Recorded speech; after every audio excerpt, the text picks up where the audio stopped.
Australia के बाद दूसरी ऐसी कौन सी कंट्री है जहां पर आप स्पाउस वीजा अप्लाई करवा सकते हैं। अगर आप इंटरेस्टेड है ऐसी कंट्री के बारे में जानने के लिए तो इस वीडियो को एंड तक जरूर देखिए।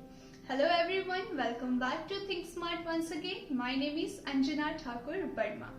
मैं आपके साथ बात कर रही हूँ यूके की। जी हाँ, यूके भी आपको अलाउ करता है स्पाउस वीजा अप्लाई करवाने के लिए। जो एप्लीकेंट्स ऑस्ट्रेलिया के लिए एलिजिबल नहीं होते हैं वो यूके को भी कंसीडर करते हैं। तो अगर आप भी इंटरेस्टेड हैं तो इस वीडियो को पूरा जरूर देखें और साथ ही अपने फ्रेंड्स एंड रिलेटिव्स के साथ भी शेयर करें। और अगर आप नए हैं इस चैनल पर तो इस चैनल को सब्सक्राइब करके जरूर रखें ऐसी ही इंफॉर्मेटिव वीडियोस के लिए। सबसे पहले स्टार्ट करेंगे एलिजिबिलिटी क्राइटेरिया से। तो अगर आप स्पाउस वीजा के लिए अप्लाई करते हैं तो मेन एप्लीकेंट का ग्रेजुएट होना कंपलसरी है। अगर आपकी ग्रेजुएशन है और आप मास्टर्स के लिए अप्लाई करना चाहते हैं बट आपका जो स्पाउस है उनकी क्वालिफिकेशन नहीं है, फॉर एग्जाम्पल वो इलिटरेट है, वो कभी स्कूल नहीं गए हैं या फिर 10th है या +2 है, कोई भी क्वालिफिकेशन है उनका स्टेटस, तो आप इजीली अप्लाई कर सकते हैं। इसके साथ ही नेक्स्ट इम्पॉर्टेंट पॉइंट है आपका मैरिज सर्टिफिकेट। अब अगर आपका मैरिज जो है वो अभी रिसेंटली मैरिज हुई है और न्यू मैरिज है तो भी आप अप्लाई कर सकते हैं यूके में। यहाँ पर कोई भी ऐसा रिक्वायरमेंट नहीं है कि एटलीस्ट 1 ईयर ओल्ड मैरिज की रिक्वायरमेंट रहेगी। ऐसा कुछ भी नहीं है। न्यू मैरिज के साथ आप डेफिनेटली अप्लाई कर सकते हैं, बट यस आपके पास में मैरिज के सारे प्रूफ होने चाहिए, जिसमें आपका मैरिज सर्टिफिकेट हो सकता है, मैरिज इनविटेशन कार्ड हो सकता है, मैरिज की पिक्चर्स हो सकती है, आप कहीं घूमने गए हैं वहां की कुछ टिकट्स हो सकती हैं। तो इस तरह के प्रूफ समटाइम्स एम्बेसी की रिक्वायरमेंट होती है, डिमांड करती है, तो आपको सबमिट करवाने पड़ते हैं। इसी के साथ लास्ट जो पॉइंट है एलिजिबिलिटी का जो इम्पोर्टेंट है वो है आपका English language proficiency test. Main applicant की ही रिक्वायरमेंट होती है। जब आप ऑफर लेटर के लिए अप्लाई करते हैं तो आपका जो रिक्वायरमेंट है 6 ओवरऑल नॉट लेस देन 5.5 होता है मिनिमम, बिकॉज ये course to course programmes to programmes depend करता है।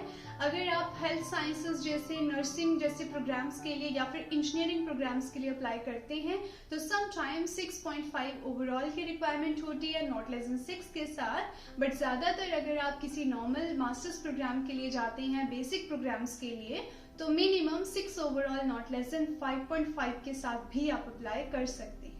अगर हम पीटीई स्कोर की बात करें तो 59 ईच मॉड्यूल्स की रिक्वायरमेंट रहती है। यह है आपका एलिजिबिलिटी क्राइटेरिया। अगर इस तरीके की आपकी प्रोफाइल है तो आप यूके को कंसीडर कर सकते हैं। अब हम बात करेंगे डॉक्यूमेंटेशन की।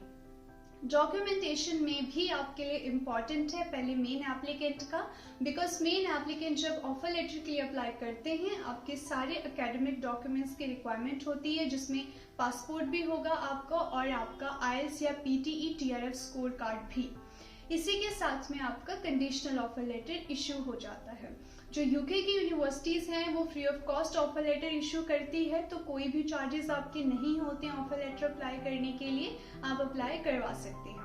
इसी के साथ जब ऑफर लेटर आपका इश्यू होता है साथ ही में आपकी प्रीकैस इंटरव्यू भी आ जाता है।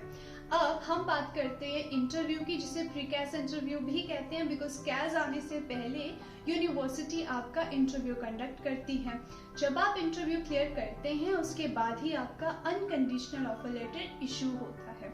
जो ऑफर लेटर इशू होता है उसके बिहाफ पे आपकी फी पेमेंट सबमिट होती है, जो कि अप्रोक्सीमेटली 1 ईयर की फी आप पे करते हैं, जो मिनिमम अगर हम देखें तो 10,000 to 12,000 पाउंड इन बिटवीन आपकी फी होती है मिनिमम, प्लस आपके हेल्थ इंश्योरेंस के चार्जेस भी होते हैं जो 2 लोगों के सबमिट होते हैं। तो जब आप फी पे करते हैं, हेल्थ इंश्योरेंस पे करते हैं, साथ ही में आपकी बैंक स्टेटमेंट्स की रिक्वायरमेंट होती है, बिकॉज यूके में 28 डेज ओल्ड फंड्स की रिक्वायरमेंट है।